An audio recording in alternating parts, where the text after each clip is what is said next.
আসসালামু আলাইকুম এভরিওয়ান, কেমন আছেন?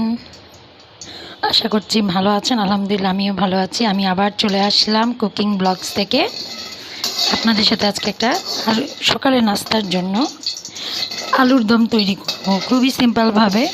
আশা করছি ভালো লাগবে। প্রথমে আমি এর মধ্যে দিয়ে দিয়েছি তেল, এর মধ্যে দিয়ে দিচ্ছি একটু গোটা তেজপাতা। এখানে একটু আমি আলুগুলাকে হালকা একটু সিদ্ধ করে এর মধ্যে একটু লবণ দিয়েছিলাম, আর এটাকে একটু হালকা তেলে ভেজে আবার উঠিয়ে নিয়েছি।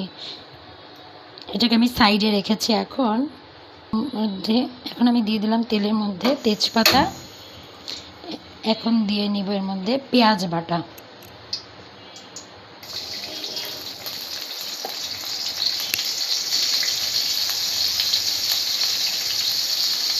দিয়ে দিচ্ছি আদা বাটা 2 চামচ, ছোটো চামচের 2 চামচ আদা বাটা দিয়ে দিলাম। অ্যাড করে দিচ্ছি একটু মরিচের গুঁড়া,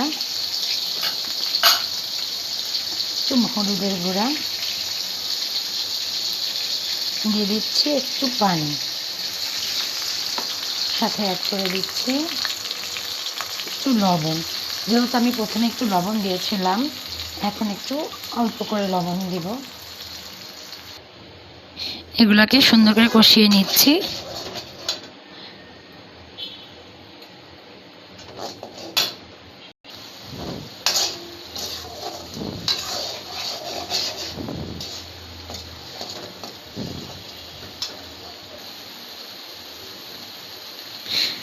এখন আমি ভেজে রাখা আলুগুলো দিয়ে দিচ্ছি, এর মধ্যে অ্যাড করে দিচ্ছি।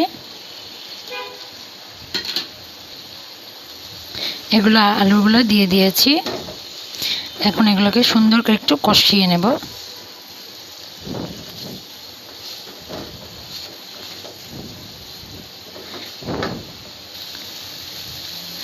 এইভাবে করে কষানো হয়ে যাচ্ছে।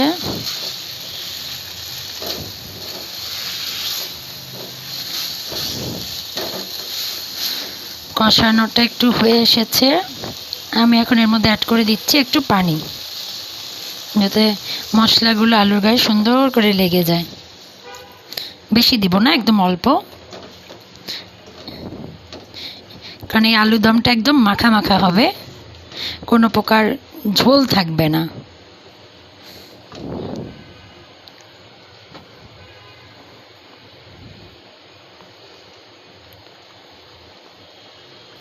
এটা ফুটে এসেছে।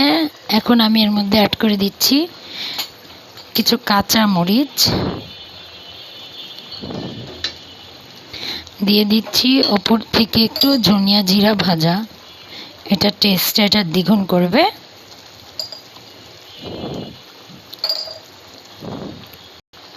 এখন এটার মধ্যে অ্যাড করে দিব কেটে রাখা ধনিয়া পাতাগুলো। এটা দিয়ে আলুর দমের মধ্যে একটা সুন্দর ফ্লেভার আসবে।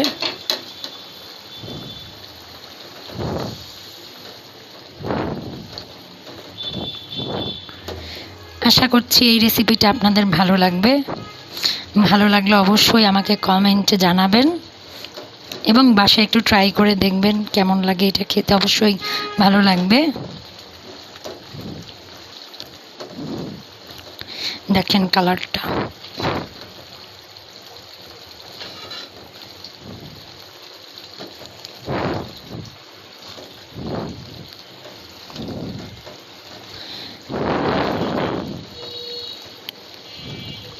এই তো রেডি হয়ে গেছে আমার আলুর দম। এটা এখন পরোটা দিয়ে খান, রুটি দিয়ে খান এবং ভাত দিয়েও, সবগুলো দিয়েই খেতে কিন্তু অসাধারণ লাগে। ঠিক আছে, আপনি এটা যেভাবেই খেতে পারবেন। কেমন লাগলো অবশ্যই জানাবেন। আল্লাহ হাফেজ।